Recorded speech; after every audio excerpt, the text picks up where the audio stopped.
Abonnez-vous, subscribe. Bonjour bandeko, soyez les bienvenus na chaîne Maman Lydie. Lelo to yena recette ya madesu. Madesu ya kaki. Ya kaki. To ya chocolat. Madesu ya kaki ya chocolat na ponche noire. Yango. Toza madesu na biso ya kaki wana. Umoni wana. Nazo la bino na la krabino moko. Madesu yango ya kaki yango yo nazifuna la sabino yango yo madesu kaki to ana mbisa okauka na biso awa yango yo mbisa okana se bina 5 livres on a chaki na video bomone on taso bomone ko yake bele yango yo oza ngolo oya mungusu 4 ngolo na mungusu eza yango ya mikie mondeza o mbisa ko penza ya Afrique ya Congo vraiment yango toza mbisa ko na biswawa to na ponche noir na biswawa to na ndembe to na pilipili on ochara na ofina te pona pimbo wana bana bakolia to na ba feuille na biswawa to na tangawis to na ail 4 ail so dinga ail za bien pour la santé boyebi yango oyebi te mais aizalaka bien pour la santé o litungulu o eza munga na biso ya minene na Afrique moni ona munga na munga mélange te munga nda naturel moni wa minene awawa tozana kimaji moko na gumoko ya ba légumes so linga tuchele o mususu na tika ya muke pour sala mungwa awawa tozana muscade awa tozana tomate awa tozana poivron noir et poivron jaune poivron jaune awa tozana huile ya olive ya wana sili. Hello everyone, welcome back to my channel. If you are new, welcome. Today I'll bring a new recipe because it's not in my channel. And I have beans with pak choice. I'll cook that together. I got beans here. I got here dry fish. This Africa dry fish. Oh, it's nice. I have dry fish. I have a pak choice, and then spring onion, chili and ginger, 4 cloves garlic. I have bay leaves, I have onion, I have salt, and then I got here Maggi and universal seasoning. That's a little bit because I use with salt. I got a nutmeg, you can see. I got tomatoes here. I got here olive oil. I got here yellow pepper. That's it. Let's start. Bande to banda siko kubanda to banda na osiko na mbisa ukakana na linyuka na niki pona ninga mbisa na le na poso. So ya ona osiko na ona linyuka bona tena mai ya mai na mamu wa mukie. Guys, I need to clean first my fish because I love fish skin, but I need to clean first this fish skin, and then I'll put that in the water, warm water with a little bit salt, and I'll be back. And then after that I'll try to chop everything here, like my veg, everything, and then I'll be back. Apiwana bandeko na kulingana na kata biloko nyuso tuana pona ozonga ba pona la video za problème ite kokata lubiso to yebi donc yana ninga kama mo video ko diminuer moi air yango yo merci awawa tina sokoli yango na ocha sko mai mungusu ndele mungusu ika moko mukio mona kena na longo poso ngalinga poso mungusu te na liaka nde poso ya ngolo mungusu na liaka te to ya nzombo poso nzombo na lelango to ya ngolo mais poso mungusu na sepela na ngote so yo linga ngoti kinga te mana linga poso mungusu te na lunguli poso ya mungusu mais na tiki reste ba poso ya ngol na tiki na poso ngol chama ya oche.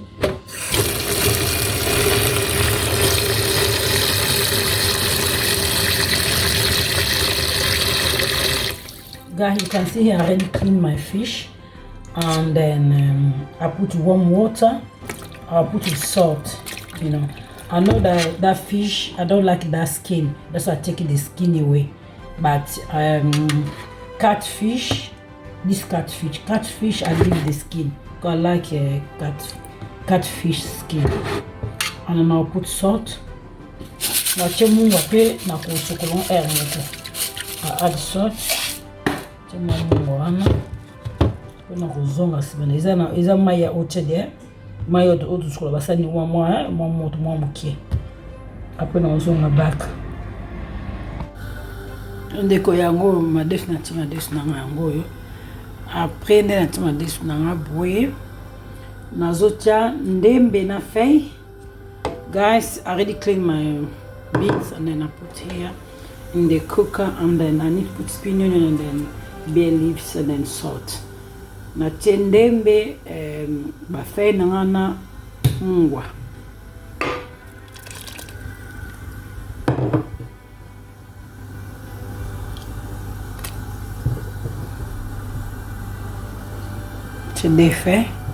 Défait msitika dans ça la sauce pour la faire dans un miki. I add salt. Mungwa chamwa mezi omoni otira te mungwa na mezi bloko ngana sulambela na tie yango yo skona otika ngwetu kapuna ozonga mais nazo kata poncho na nanga. I need to clean my patchos and I need to chop it. Pena ozonga la vie. Merci.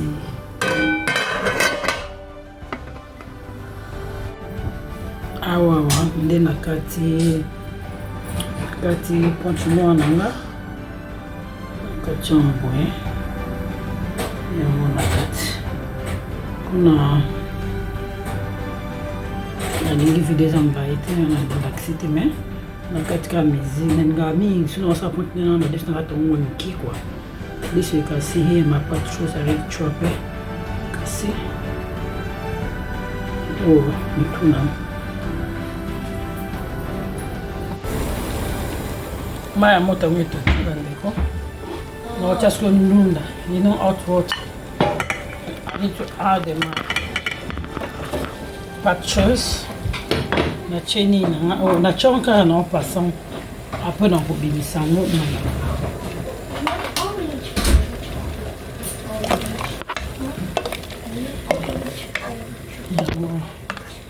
Yango yo. Chana moto.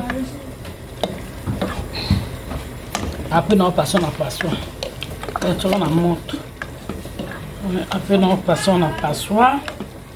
Nous avons mais na moto to kaki na chango bwe pour nous passer na passoire mbala moko.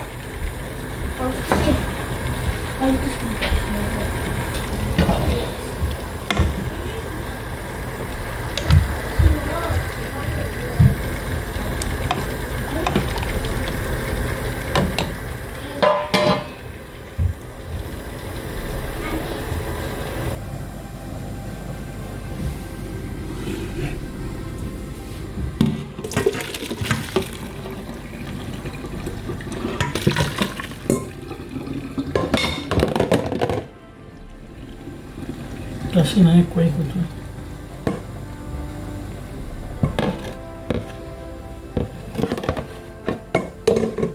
Passando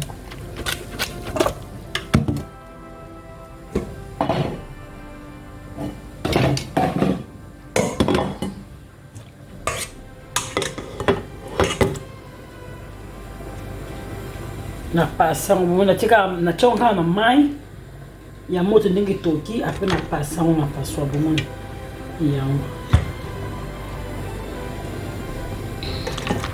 ati just the water away mama desu na mama kana ngendi desu la ilimi la tendi kona tie natie yango na kati awa nasala sauce na ngai ya mpe na kosala na kosangisa yango. My beans already soft, and I add patchos inside, and then I need to make my tomato sauce, and then I'll mix all together. Après on a été continuer na ngawa na sa sauce ya tomato ngapo na chango.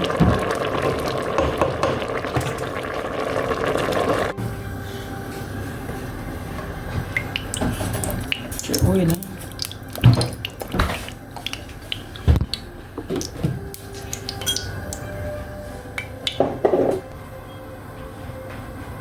Yango yo na che oil. I add my oil and then I need to add all my veg. No, yeah. Bomoni awawa na nika ki deja ai na ngai yango wana oil andi tangawis nyiso tunache. Did that one garlic, and then I grate my garlic and then ginger. I add all.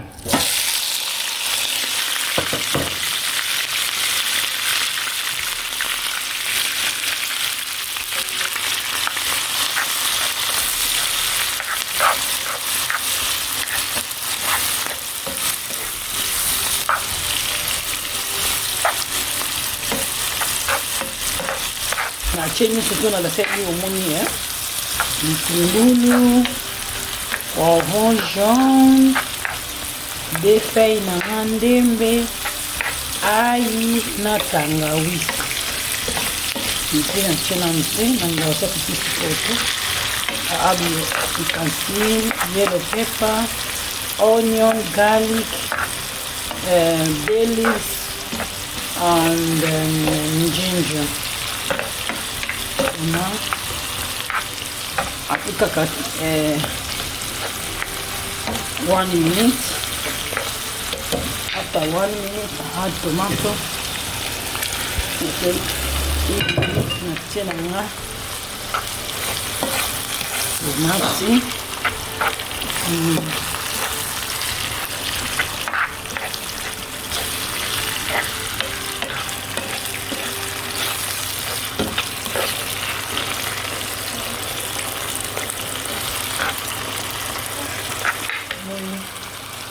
apenas que imagina golo moko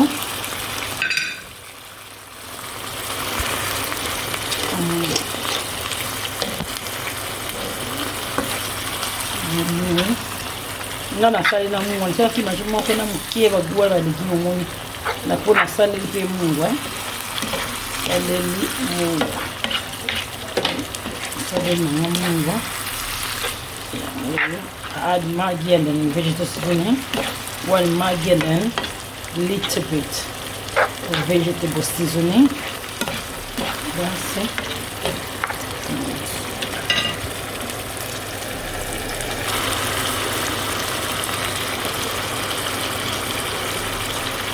Little muscad, add nutmeg. That's it. You use a coffee, 1 teaspoon. On a mixing, ça dépend de l'huile de tir. It depends how much you want. You need that one enough. Now, I'm just going to make a few.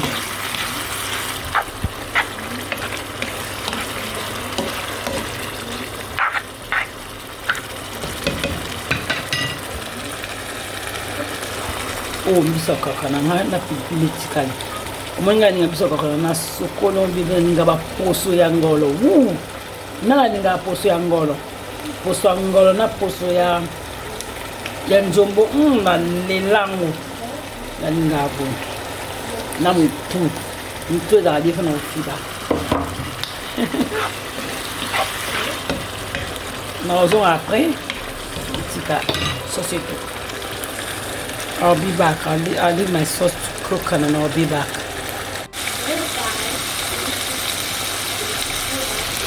Ndeko yango yo uno tomato na onde na check oil na chema iti ande. I didn't add no water to my sauce na chema iti. Esa no presque 10 minutes. So na tia Now calcolo. Bem assim. Não barulhamos.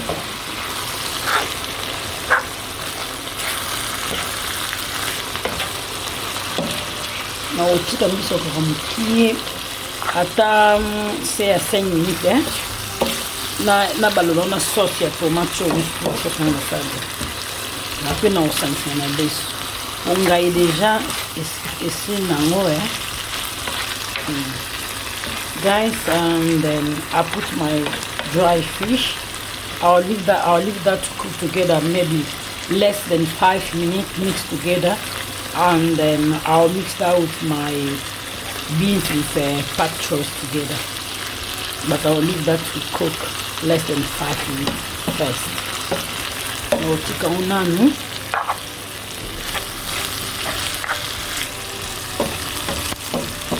ebela on pour atta 5 minutes bena kuzongela kumbango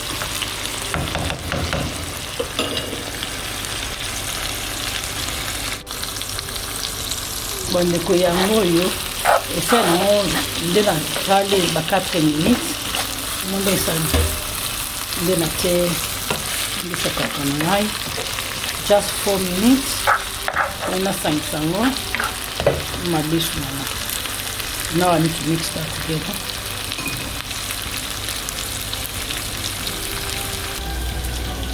Au moins ma dish roux et en gros, c'est qu'il y a ma ponche noire. C'est une petite sauce comme ça. Une petite sauce. Now I passer the calum on my. I add my sauce and then I need to put some water. And they go. Na sauce après na passer calme na mai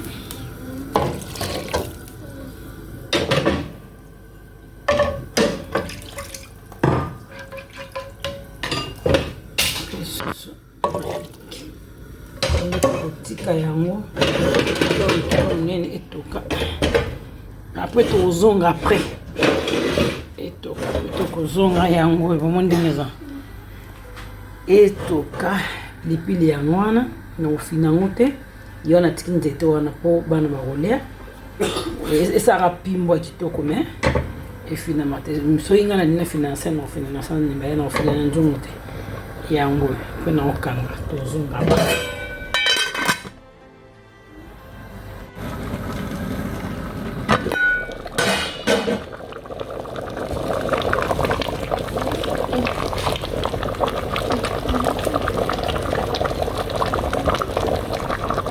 ndegeza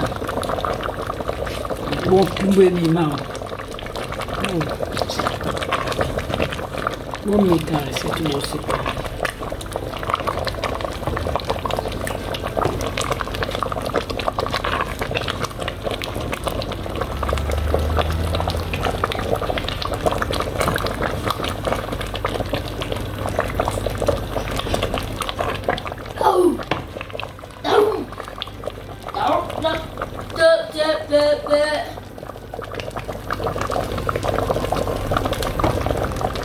Fica meio tocando na boca, usando acima.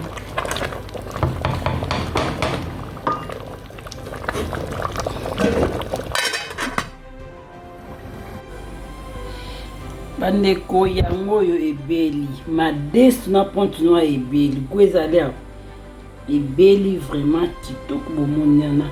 Soki olingi pe pipi di wana linga ofina teza likolo. Ko pe pipi ya otuti za wana. To leona loso, okoleona loso, okoleona loko nisi yolingolia. Na loso awa mipandi pe zali to tumbaki zali. Ranaza recette mipandi na chaîne so olingi oye bandenge na sayi mipandi na ngai, okina chaîne na recette ya mipandi na chaîne déjà. Ya omwana sala recette oza iteza déjà na chaîne yeso mibali misato. Mipandi ezali na yako tumba na dish na biso na ponte noire. Guys, you can see here my beans with pot roast is already, and then dry fish is ready. So delicious, you can see here. I have here so delicious, and then I have here chili. Also I have here my meat ribs here. I have that, and I hope you enjoy. If you like my recipe, you can share to people. they can know how to cook beans with pak choice. Thank you. Bandeko na kati, thank you. Na basutien na bino soko sepe na ngo bandeko na ngai. Elo ke ko ajouter la recette ebele zaka ba like na bino. Partage ne ba like no ça et ça l'absolu bien. So bozo partager, bozo like et ça l'absolu bien. Donc au monde pour sepe pour commenter elo moko sepe na ngo commenter ça la bien. Vous partagez au like ça na ngo fele bandeko et ça bien soutien na o biso to zela na pa na bino ko partager na ko like. Et ça va bien aller niveau mingi. Bye. Abonnez-vous à la chaîne Maman Livre à décider. Ko boss na te ko partager. Bisous. Bye.